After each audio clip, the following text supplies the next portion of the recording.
We're at the Electric Ireland GAA Minor Star Wars, and I'm joined by Kilkenny's Michael Fennelly. It's not that long since you've retired from the inter-county scene, but it probably feels like a lifetime ago since you were playing minor level and enjoying these accolades at a very young age. Yeah, 2003 was the time we won the All-Ireland out here against Galway in that minor All-Ireland. So very fortunate to have a medal, first of all, and to be part of that panel, I suppose, because we had a strong old team back then. And yeah, actually, funny enough, just during the week I came across a picture from that minor game, and as a kind of a tall, skinny old fella, flesh and bone is all it was. So very different to the young lads who I met today, coming up and receiving their awards. All very big men, most of them. So you can see the physique is after changing, the game's after changing as well. Probably a lot more skillful now as well, and a lot more faster. But it was good, a great day for the Electric Ireland All-Star Awards, and for the players to receive recognition of their individual performance.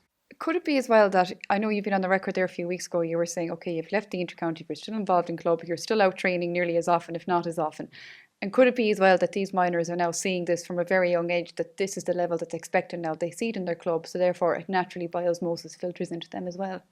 Yeah, I think so, yeah. And I suppose on what I said a few weeks ago, it's not at the same intensity whatsoever, but you are probably out 3 or 4 nights of the week, I suppose, because you have a gym and you have probably 3 sessions. But the year is broken up massively for the club player. Like, we'd be on for maybe 2 or 3 months, and then we're off then for maybe 2 months, and then we're kind of come back in again. So stop start. So it's not the same intensity whatsoever, mentally or physically or anything like that. But you are doing the hours, which is important. And I think younger players maybe they're probably aware of our training regime, and I think you just fall into it. I think you just fall into what's ever needed. You just do it, basically, especially if you want to be the best and if you want to be part of whatever county you're from. You just accept it, really. I would have accepted it. That's the norm, basically. Whatever it is, if you train 4 or 5, 6 nights a week, you do it.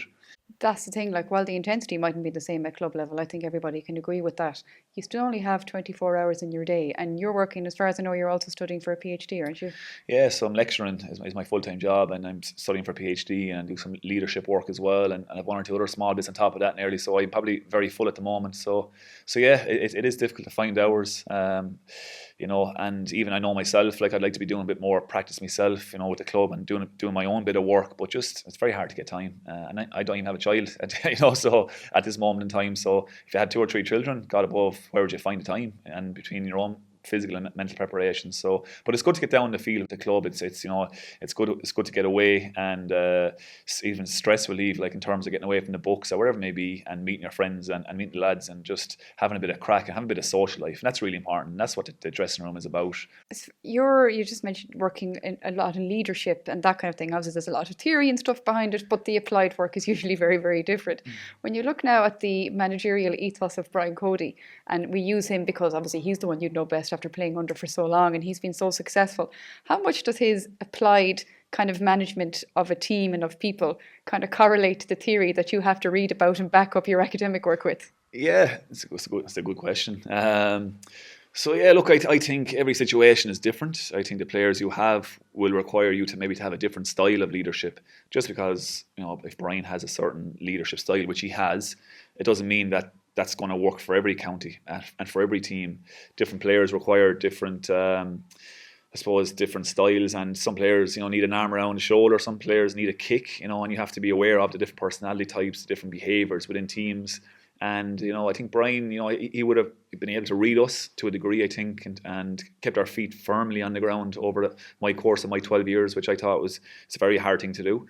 But I think players are, for whatever reason, there's a lot more pressures, there's a lot more stress, whether it's college work, supporters are probably placing more demands on their performances. We expect so much from now, and I think a lot of players, if you go through a bad run of form, they find it hard to get it back, and you'll have some older people saying, God, when I was that age, just get on with it and get over it. But it's a lot more than that. A lot of people would have suffered back in the 80s and 90s mentally, and just you haven't heard those stories, and that's the truth of it. So I think there's a fine balance, basically, and between theory and practical there's huge differences, but different scenarios will require different leadership styles. I think that's the key answer. That to me sounds like a no. His managerial style does not go with theory. Some of it does, and some of it doesn't. To be honest, and I think that's it. I think theory is theory. Theory is not fact. So This is the academic saying this now.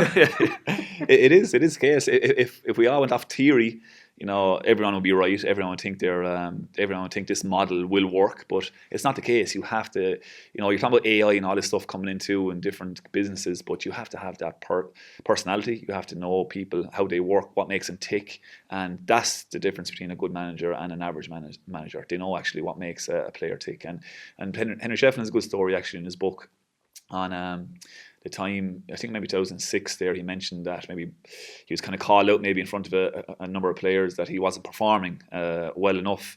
And even though he wasn't directly called out, I think Henry knew himself he was. And Henry obviously wasn't happy with this and wasn't happy at all about it, and probably would have went back to Brian about saying, look, how dare you maybe, I'm doing this, I'm doing that.